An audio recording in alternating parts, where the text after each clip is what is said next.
मैं आशा भोसले साहिबा को बहुत ज़्यादा फ़ॉलो करती थी, बहुत ज़्यादा। कि मुझे ऐसे लगता था कि मैं उन्हीं की तरह गाती हूँ।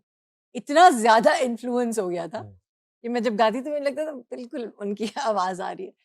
वो बेसिकली हमारी और उनके खित्ता जो 2 खित्ते हैं, इनकी इनकी जो आवाज़ें हैं उनमें डिफरेंशिएशन सिर्फ़ यह इतनी सी है हुँ, कि वो गाते हैं फ़ॉल्सेटो में थोड़ी-सी रगी से ठीक और है। हम गाते हैं अपनी छाती छाती की से, आवाज़ सीने से। से, सीने से गाने की कोशिश हमारा बना ही ऐसा हुआ है शायद। हुँ, एक स्टाइल भी है, हमारे इन्फ्लुएंसेस भी ऐसे हैं, मैडम नूरजहाँ को ही देख लें।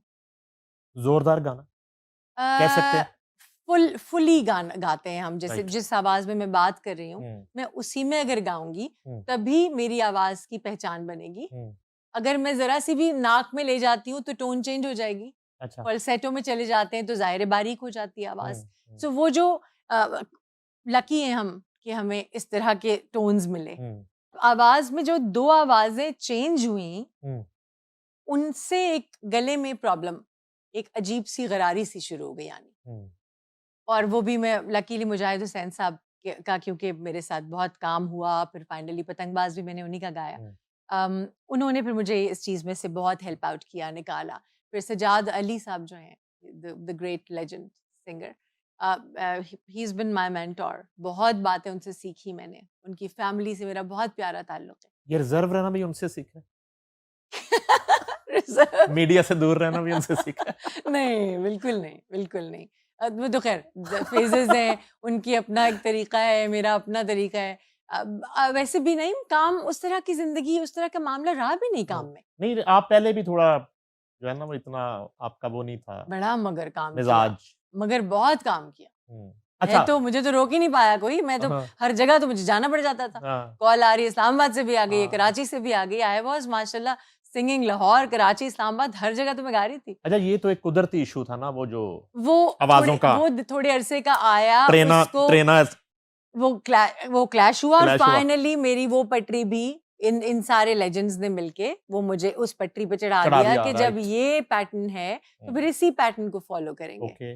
और उसके बाद हम लोग मेरा टूर आ गया, मैं टूर पे चली गई और वो सारी और भी प्रैक्टिस साथ आप गा रहे होते हैं तो एक तरह का रियाज़ हो रहा होता है। हुँ, अब जब फाइनली अब गा रहे हैं ना कहीं, आप अपने उस करियर में हैं, तो करियर खुद ब खुद ही रियाज़ कराता रहता है। हुँ, जैसे practice makes the man perfect, हुँ। ज़ाहिर है, तो वो एक तरह का प्रैक्टिस होती है आपकी। दूसरे वाली रुकावटें।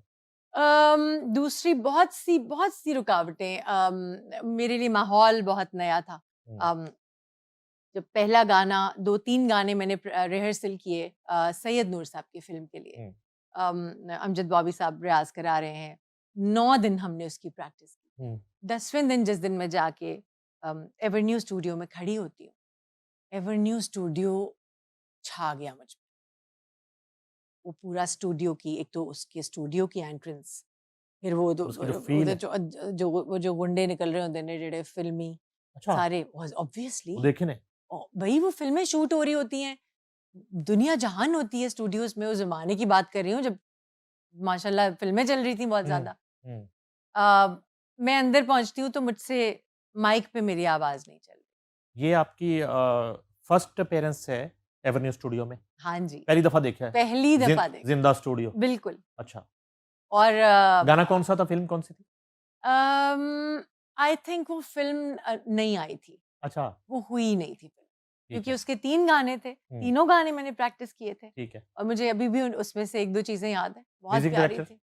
अमजद बॉबी साहब, अमजद बॉबी साहब। मोस्टली क्योंकि उर्दू फ़िल्म थी, तो उर्दू फ़िल्म के लिए रुखसाना नूर मोस्टली लिखा करती थी। हाँ, घर में हम रिहर्सल करते थे सैयद नूर साहब के, हुँ, तो रुखसाना से बड़ी दोस्ती भी थी और वो बहुत लिखा उन्होंने मेरे लिए, बहुत प्यारा रिश्ता था। अ, माहौल ही इतना मज़े का होता है कि हुँ, वो लिख ही जा रहा है, नहीं ये वाला ठीक नहीं गा, नहीं ये लाइन सही करके दें, ये वो उसमें फिर आप दोबारा अमजद बॉबी साहब कहलवा रहे हैं, हुँ, इन लफ्ज़ों को फिट करो, ये ना हो कि वहाँ जाके तुम्हें प्रॉब्लम हो जाए, नो? हाँ, वहाँ जाके फाइनली स्टूडियो में आवाज़ उस तरह से काम नहीं की, अच्छा। जिस तरह उसको करना चाहिए। कमाल की बात ये है कि शायद अल्लाह ताला सिखाते भी ऐसे हैं, हुँ, हर जीत के साथ हार तो होती है। हुँ, उन्होंने साथ-साथ गाना बताया, मैं गा रही हूँ, गाना, और वो लकीली, पता नहीं, मैं लकीली इसलिए बार बार कह रही हूँ क्योंकि वो फिल्म नहीं आई। शायद वो गाना उस वक्त कोई और गाता तो मेरा दिल टूट जाता, शायद मैं वही हिम्मत हार जाती। मगर मुझे फिर ये बहुत सारी बातें ये भी पता चली कि वो तो फिर वो अब इंडिया से गवाएंगे, वो आशा जी गाएंगी। अच्छा। तो मैं कहा यार, एक चीज मैंने प्रैक्टिस किए हुए वो आशा भोसले गाएंगी तो इससे बड़ी और क्या बात होगी, अच्छा। हाँ, क्योंकि मैं बड़ी पॉजिटिव हमेशा से रही हूँ, अब वो जेलसी वाला फैक्टर उधर नहीं आया? कभी नहीं अगर इधर आया। कोई गाता तो फिर थोड़ा आना सीखी यार है की हो गया, थोड़ा सा जरूर होता, उधर नहीं हुआ। उधर नहीं हुआ। तो अब आप सोचें एक गाने का, क्योंकि कविता कृष्णमूर्ति कितना बड़ा नाम है, अगर वो जो रिहर्सल थी गानों की, जो गाना बना करता था और वो अगली बड़ी सिंगर तक जाना होता था, या कविता जी से फर्ज करते हैं आशा भोसले जी को जाना है, तो कविता जी उसकी रिहर्सल करके भेज रही हैं, गा के भेज रही हैं कि ये गाना ऐसा है। तो कविता कृष्णमूर्ति तो बड़ा इस बारे में बड़ी प्राउड फील किया करती थी। तो हमारी क्या औकात है, हम भी मतलब इसी तरह के सिंगर्स हैं, अपने मुल्क का अल्लाह ने हमें बड़ा नाम दिया है। उधर गाइड ट्रैक गया था कोई, आपकी आवाज में गाइड ट्रैक गया था या? इसी तरह की बात मुझे पता चली कि अब वो गाने आशा जी गाएंगी। अच्छा। तो वो मेरे लिए एक और बूस्टर था, आप समझे, समझ रहे हैं। तो बस मेरे लिए वो भी बड़ा अच्छा रहा।